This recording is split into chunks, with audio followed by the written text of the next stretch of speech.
Welcome to another episode of AI 10X brought to you by 10 Leaves. Okay, so today we're doing a deep dive, and it's into something, well, maybe the most complex and least understood system in your body, the human microbiome. Yeah, forget genetics for a second. We're talking trillions of microbial cells, this kind of hidden ecosystem inside you that affects pretty much everything. And our mission here, really, is to understand why AI, why artificial intelligence isn't just, helpful here, but actually essential. How it helps us translate all that biological chatter from these microbes into real insights for personalized health. It really is. People sometimes call it the second genome Right. and the scale. Frankly, from a data science point of view, it's kind of mind-boggling. If you truly want to move beyond just, general health advice and get into really personalized medicine, well, we have to decode this huge system. And yeah, the sources we've looked at, they definitely confirm it. This intersection of microbial science and AI, Yeah. that's where the next big leap in human wellness seems likely to come from. And we're going to try and walk you right through how that leap works. All right, let's unpack this a bit then. Before we even get to the AI solution, let's really understand the problem itself. Why is a microbiome just so incredibly hard to study? Why do we need AI? What makes it so tough that, traditional biology or stats can't handle it? Well, the main difficulty is complexity, but it's complexity that's constantly changing. It's not like a big static pile of data. It's a dynamic ecosystem. Everything depends on everything else. We often say there are thousands of species in the gut, but the real data headache is the genomics underneath it all. Yeah. We're potentially talking hundreds of millions of unique microbial genes, the whole metagenome. They're all interacting all at once. Hundreds of millions of genes. That sounds less like biology and more like some super complicated stock market or something where every little thing affects every other little thing, but not in a straight line. That's a pretty good analogy. Think of it like this. Maybe traditional research could spot species A and species B. And they might notice, okay, both are usually there in healthy people. But what they couldn't easily tell you is the crucial bit, that maybe species A makes something specific, a metabolite, that species B absolutely needs to survive. And then that metabolite is what helps regulate, say, inflammation in us, the host. Ah, right. So it's full of these hidden connections, these nonlinear dependencies. Exactly. And when you try to analyze data with that kind of volume, where what A does to C totally depends on B being there. And the whole thing changes depending on, I don't know, what you have for lunch. Yeah. Older statistical models just, Weird. you can't keep up. The sheer number of dimensions, the interdependence is too much. They really struggle to pull out the important signals, the features from all that noise, and that biological reality where function comes from these dynamic interactions, not just counting species. That's kind of the wall biology hit.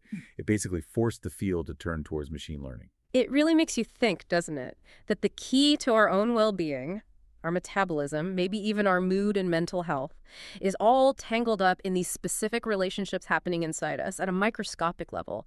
So your unique microbial mix isn't just a list of names. It's like this incredibly complex personal operating system.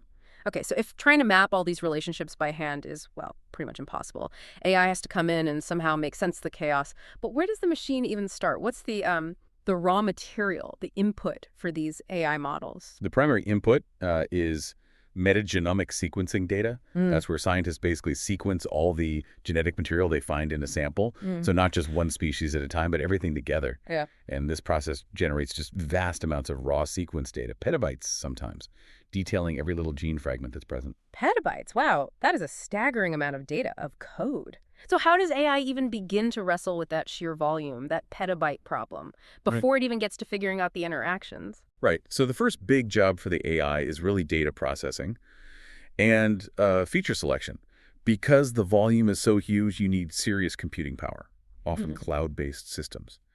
Then AI algorithms, especially things like clustering, dimensionality reduction, they have to organize this incredibly high-dimensional space first. They sort of group similar gene sequences together, try to filter out the noise, and identify the microbial communities or gene clusters that seem important, the features that might actually predict something about the host's health. This step alone saves researchers potentially decades of manual work. Okay, that makes sense. So the AI is kind of giving the biologist a much shorter, more manageable list of suspects to investigate, instead of the entire phone book of molecules. Precisely, yeah. And that then leads us to the real core of it, for this deep dive anyway, the deep learning models. These are often very specialized neural networks, and they're particularly good at finding patterns in complex, nonlinear data. like the kind we see in the microbiome. They're not just programmed to count who's there. They're designed to learn and predict the function of that whole community. Okay, function. Let's dig into that a bit more. How does the AI actually connect that microbial interaction data to our human biochemistry? What's the link, the mechanism that connects the biology to, say, behavior or metabolism? Yeah, this is the really crucial step. The deep learning models, they analyze the collective genes present, and they predict the likely metabolic pathways. Basically, the biochemical reactions they expect that microbial community to be carrying out. And they specifically look at the outputs of those pathways. Metabolites, like the chemicals they produce. Exactly. For instance, the models might predict how much short-chain fatty acids are being produced, like butyrate, which you hear about sometimes. These are really important signaling molecules made by certain gut bacteria. And the AI can then correlate, okay, these specific microbial communities, when they're active, lead to high butyrate production. Yeah. And high butyrate often correlates with good things for the host, like maybe less systemic inflammation or a healthier gut lining. That's wild. So you're saying the bacteria in our gut are producing chemicals that literally influence things like inflammation, maybe even cognitive function, and AI is the tool that lets us finally translate what they're doing. That's pretty much what the research is showing, yes. By finding these key patterns, these specific chains of interaction that result in certain chemical outputs, AI lets us move beyond just seeing correlations like, oh, these bacteria are present when someone's healthy. We can start to actually isolate potential cause and effect, figuring out which microscopic communities or which specific chemical signals they produce are likely beneficial or perhaps detrimental to our metabolic health or even neurological health. This ability to translate that really complex biological chatter into measurable chemical signals, that's the real power here. That technical side is genuinely remarkable, but let's bring it back to the listener. If AI can decode this microscopic world inside us, what does this actually mean for, their daily life or their future health? How does all this complex data-heavy science turn into something practical? Well, it really points towards the end of the one-size-fits-all approach to health, at least in many areas. The ultimate aim here is that true revolution in personalized medicine we mentioned earlier. If your microbiome is unique and AI helps confirm just how unique it is, then it follows that your medical advice, your diet, maybe even some treatments, should also be unique, tailored to you. Okay, but how specific are we talking? When you say personalized nutrition, is that like, oh, you should probably avoid dairy? Or is it much, much more detailed than that, like down to the molecule? We're talking potentially down to the molecular level, yes. Yeah. Much more precision. Imagine personalized nutrition plans, right? Designed by an AI that's looked at your specific metagenome. It might recommend not just general food groups, but maybe specific ways to prepare foods, or particular types of fermentable fibers, or even focusing on specific vegetables known to have high concentrations of certain polyphenols, all designed to feed your beneficial microbes and optimize the output of those good metabolites, like the butyrate we talked about.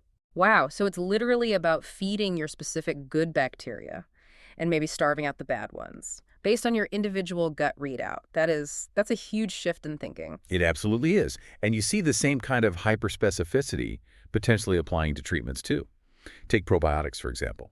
We could move way beyond just generic blends off the shelf. You could imagine custom probiotics, a formulation created after analyzing your specific microbial gaps or imbalances, designed to deliver maybe one or two specific strains, tailored to do a very precise job in your particular gut environment. Right. Perhaps boosting that butyrate production directly, or maybe consuming some inflammatory compound that's causing you issues. A surgical strike almost with microbes. Kind of, yeah. The treatment is designed for your gut bacteria. It acts more like a targeted intervention than just a broad supplement.